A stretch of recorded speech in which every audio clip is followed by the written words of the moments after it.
Hello, beautiful people. It is Coach Tay, your metabolic and menopausal fat loss coach, here to help you get to your dream health and dream body. So if you're a woman at all, then this video is for you. I'm sure you've heard about balancing your hormones and making sure that your gut microbiome is as healthy as possible, but you probably don't know what that means, right? And you probably don't even know where to start. So in this video, I will be describing the top 5 foods that you should incorporate in your diet to help balance your hormones, whether you are pre, peri, or postmenopausal, aka all women. Now, if you want all of these tips and more, like personalized meal plans, all of the ebooks that I'll ever create and continue to update every month, then go ahead and grab my advanced AI nutrition app, where you'll be able to get personalized 24/7 coaching from me, ask it any question you'd like, as well as get meal plans made in seconds for any of your goals, whether it's weight gain, weight loss, body recomp, everything that you need and more when it comes to reaching your fat loss goals, health goals, and managing menopausal symptoms, or just everyday symptoms of being a lady going through our cycle. In my opinion, it is honestly your all-in-one nutrition solution, and we all know nutrition is 80% of the battle. So whether you have a trainer or not, and if you're ready to start reaching your goals, but you're not quite ready to invest in a trainer or coach, this is all you'll need and more. And if you are ready for a coach, go ahead and apply for my one-on-one coaching. I'd love to see you there and be with you every step of the way, checking in on a weekly basis. Now, let me give you a sneak peek of the knowledge I have to offer in that nutrition app. 5 foods to balance those hormones for good. Already know what time it is. Let's get into it. Numero uno, avocados. Avocados are great for days 1 through 10 for my women that are premenopausal, that haven't hit that menopausal stage yet, and it supports our gut microbiome. Now, I already talked about how our gut microbiome basically has a direct effect on our brain microbiome. So we want to make sure that our stomach is straight so that we can think straight. And it helps with that cognitive function by also giving the brain healthy fats. When it comes to metabolic health, avocados keeps our blood sugar regulated, and this is going to make sure that our metabolism is not compromised so that we can stay in fat burning as long as possible to get rid of any unwanted visceral fat that could lead to chronic illness or just chronic inflammation in general. Last but not least, avocados support estrogen, which is why it's best in days 1 through 10 for my women with a cycle. But even if you don't have a cycle and you're having that decrease in estrogen because of the perimenopausal or postmenopausal transition, then avocados is going to be a great way to support estrogen and make sure that you're still getting that serotonin and dopamine that may have been lost due to decreased estrogen levels. And that's going to keep us happy. And I want you guys to be happy. Clap along if you feel like estrogen support is the truth. Yeah. Now, it may be best to try a dip. I have a client that put some seasoning in it and created like a smooth avocado or guacamole type of dip to make it a little bit more exciting, because avocados can sometimes be boring. So I would suggest trying it as a dip to incorporate it into your daily eating habits. But even if you can't incorporate it daily, an avocado once a week can increase your health significantly. So if that's all you can do, that's fine by me. All right, do what you do. Let's get to number 2. I'm talking bitter foods, more like liver foods. I'm trying to deliver foods to make you better. Talking about the foods that are good for your liver. Yes, next is bitter foods. And like I said, I would more so call them liver foods because they support. Your liver is very important because it is basically what detoxes your body. So if your liver cannot detox your body, then your body is going to get clogged up with all types of things that we don't want your body to get clogged up with. So let's make sure that we support it in the best way possible with bitter foods. This is going to be stuff like your ginger, your lemon, even something like dandelion, or just bitter greens in general, like your kale, your spinach, things like that. Bitter foods are going to help you break down the hormone progesterone. So this means that bitter foods are going to be best taken in the second half of your cycle from day 15 to 28 to really support progesterone production. Another part of your cycle that bitter foods can really help with is your ovulatory. So to have a really big serving of bitter foods during ovulation would be a great win for your hormonal health to balance those hormones out and give them foods that will fuel them and let them work in the best way possible for your health. Last but certainly not least, for my postmenopausal women, bitter foods are going to extremely support hot flashes and your sleep. So if you're struggling with sleep, you're struggling with hot flashes, I would highly suggest incorporating bitter foods regularly so that we can make sure that your hormones are happy and possibly reduce those symptoms as much as possible. You've probably heard of this next one before, and it's a complete game changer, which is seed cycling. So I'm not going to tell you a whole bunch of seeds to cycle because I think that can get confusing, but there are two main seeds that I know would really improve your hormonal health for the better.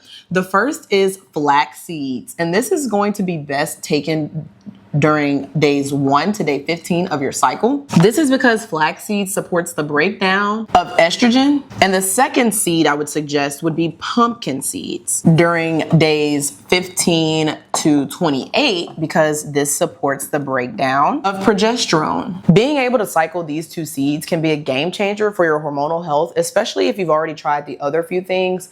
You'll definitely feel the difference. I've heard great things about pumpkin seeds in general, especially for my postmenopausal women. If you can have pumpkin seeds on a regular basis and flax seeds, they'll help support the decrease in estrogen for my women that are postmenopausal, and they'll also help support the fluctuation of progesterone and estrogen for my perimenopausal women, as well as flax seeds is really more so good for postmenopausal because it best supports that low estrogen that may lead to hot flashes. So if you can incorporate regularly flax seeds and pumpkin seeds, I'm sure you will see a difference in your perimenopausal and postmenopausal health specifically, but also for my women that are premenopausal, it'll help during these specific days of the cycle. All right, let's keep it rolling with number 4, which is root vegetables. I love my veggies. Now your root veggies are going to be sweet potatoes, maybe squash, things of that nature. And these type of vegetables are really good to support progesterone. So I would suggest them closer to that 15 to 28 day part of your cycle. And if you are my girlies out there that are missing your cycle, this would be a great way to support getting that cycle back because of that support of progesterone that you'll be having. I really encourage you trying it out. It does not hurt to try. And definitely let me know in the comments if you've been able to get your cycle back after incorporating root veggies for at least 30 days. Now, last but not least, is going to be a little controversial, but please, vegans and vegetarians, stick with me. I did the first 4 for you guys, but this last one is going to be no other than meat. Good old meat. I don't know if I could ever let meat go, honestly. But meat has been proven to be really good when it comes to supplying our essential amino acids. Grass-fed steak supports all 3 of the important hormones. That is testosterone, estrogen, and progesterone. So this is really good because it's basically an all-in-one solution. If you can eat you some grass-fed steak, you get great benefits. I know there's a lot of controversy on how processed meat is, but let's be honest, a lot of things are processed right now, and it's really just, you got to get in where you fit in until you can create your own garden and have your own barn for yourself. There's pros and cons to each type of diet when it comes to being vegetarian and vegan. You still have to think about the herbicides that they put on the plants and make sure that it's the best option for you. But I do want to encourage y'all to know that you can eat meat and it can be very good for your health, as well as eating meat actually burns double the calories than eating any carbs or plants. So that's another way that it can help with increasing your metabolism and increasing that fat burning potential. When it comes to meat like poultry, it actually has a amino acid that helps create serotonin. This is really important for my women that are perimenopausal or postmenopausal because our estrogen levels start to decrease when we are perimenopausal and postmenopausal, meaning that our serotonin production decreases. And our serotonin is what makes us feel happy and ready to take on the day and feel good about life and not go off on nobody. And I don't want y'all to go off on nobody. I hate to see y'all flash out. So to help you not flash out, I would suggest you eat the chicken. Preferably not fried chicken, preferably some grilled or blackened chicken. But it really can help support your estrogen levels and support your serotonin and feeling good for longer if you do lean into the meat eating, if that is okay and that is your dietary preferences. Now, that is all that I have for you guys for the 5 foods to balance your hormones. And if you want even more support, if you want access to all of the ebooks that I create and continued access to all of the digital products that I create for my clients on a monthly basis, definitely check out my advanced nutrition app where you can have meal plans made for you in seconds. And you'll have support as if you were talking to me 24/7. I've been programming this bad boy for the last 4 months. No, you will not get ChatGPT answers here. I put a lot of work and dedication into it, and you'll definitely enjoy and see the difference in just a few weeks, honestly. Morning and night routines are on there. Journal prompts are on there. Everything you could ask for and more. And even if you want some more support, just shoot me an email and I'll make sure I work on creating a digital product to help you on your journey until you're ready for some one-on-one support. And if you are ready for some one-on-one support where you get that app included and more, and you also get weekly check-ins with me personally, then go ahead and fill out that application so we can get started to reaching your goals in the next few months. I cannot wait to talk to you on a strategy call.